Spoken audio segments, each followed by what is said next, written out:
Pokemon video games have been in the news a lot lately. Between the recent data breach that revealed all sorts of interesting tidbits about some of the series' past games, and the impending release of Pokemon Legends ZA, Pokemon fans have had a lot of news to consume as of late. However, despite all of this, there is still very little word on what the majority of Pokemon fans care the most about: Generation 10. We're coming up on the 2-year anniversary of Pokemon Scarlet and Violet, so while news about Gen 10 probably isn't imminent, it is likely that we will hear something about it in 2025. And while every new generation of Pokemon is a big event in the gaming world, I think that Gen 10 might be the most important new generation of Pokemon that we've gotten in a long time. Maybe ever.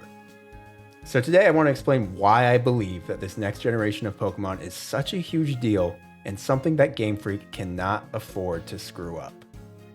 Let's start with the elephant in the room: Pokemon Scarlet and Violet. The 9th generation of Pokemon games were wildly successful and managed to shatter all kinds of sales records.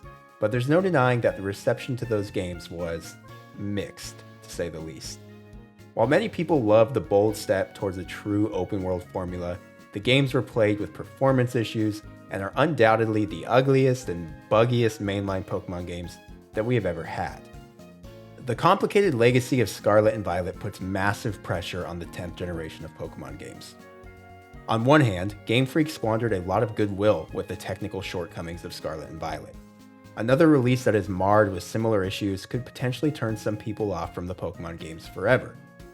As good as these games were in some areas, the performance and visual fidelity of Scarlet and Violet are completely unacceptable.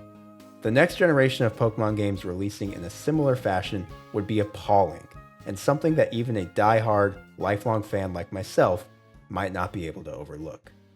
I'm willing to overlook a lot for this franchise that I love so much, but Scarlet and Violet were definitely pushing it in my eyes. Fortunately, the 10th generation of Pokemon games will have the horsepower of the Switch's successor to utilize, which should naturally help clean up a lot of the technical shortcomings of Scarlet and Violet. But that's also even more so why the next generation must perform better. A similarly lacking game on more powerful hardware would be unacceptable. The other Scarlet and Violet factor at play here is that despite those games' shortcomings, they did welcome in a slew of new fans. As I said earlier, these games shattered sales records. And as is the case with any new Pokemon game, you know that a significant portion of those numbers are newcomers to the series. Despite how myself or many other Pokemon vets might feel about Scarlet and Violet, I imagine that most kids who are playing it as their first Pokemon title probably had a really good time with it. I know kids are smart, but I also think that the vast majority of them are going to be more understanding of frame drops and blurry textures than many of us more seasoned players. But once again, this puts even more pressure on the next Pokemon games to be home runs. Nobody forgets their first Pokemon games. My experience with Pokemon Yellow version all those years ago is something that I will always cherish. But as much as I absolutely loved that game, playing Pokemon Silver a year later was what made me a fan for life. Oh, this game is bigger and better in every way? There's a day-night cycle? I get to go back to freaking Kanto? Pokemon Silver solidified me as a fan and is the main reason why Pokemon continues to be a staple in my life all of these years later. Thanks to the Switch's massive install base, Scarlet and Violet most likely welcomed more new fans to the series than any previous game in the franchise. It's up to Game Freak to capitalize on this new audience and make sure that the next Pokemon games make all of these new players fans for life, like Pokemon Silver did for me all those years ago. The 10th generation needs to be something that these new fans will never forget, while also making older players like myself forget the disappointment that was Scarlet and Violet. So yeah, quite a bit of pressure there. The good news is that for all of its faults, Scarlet and Violet did lay a good foundation. The shift to an open world and extra emphasis on player freedom was long overdue for the franchise, and even though they fumbled the execution pretty severely, there's also a lot of good in Scarlet and Violet. I think at this point it's clear that Game Freak can do whatever they want with these mainline Pokemon games, and they're going to be commercial successes. But if they just cleaned up the technical issues present in Scarlet and Violet and continue to expand on the open world framework that they laid, then I think that those things alone would be enough to make the next Pokemon games huge critical successes as well. People want to love Pokemon games, so even just completing these bare minimum asks would probably be enough for these next games to score much higher than what we saw with the 9th generation of games. However, we need more than that, and that brings us to my next point. The next generation of Pokemon games are also crucial simply due to the fact that it's going to be the 10th generation.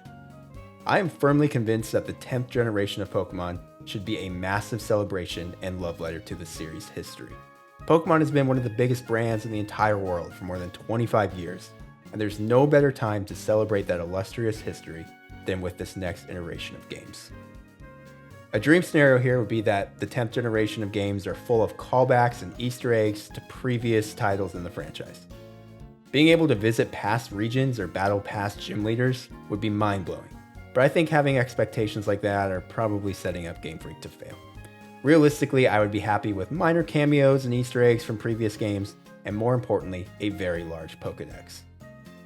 I've long put to bed the hopes of ever getting the complete national dex in the mainline Pokemon game again, but there's no excuse for the 10th generation of Pokemon games to not have the largest roster of Pokemon that we have ever had. I know Game Freak has previously cited technical limitations as reasons as to why certain Pokemon had to be cut in the past, but these next games will be running on the most powerful hardware that the team has ever had access to. We need to, at the very least, have the vast majority of Pokemon represented in these games in one form or another. Pokemon is one of the biggest brands in the world, and I don't see that changing anytime soon. However, despite the gaudy sales numbers of Scarlet and Violet, the 9th generation of Pokemon games did cause the brand to lose a little bit of goodwill with longtime fans such as myself.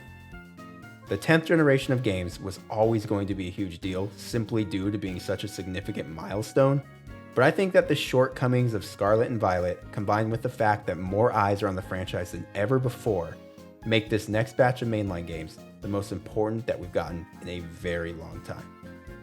Hopefully Game Freak is able to deliver.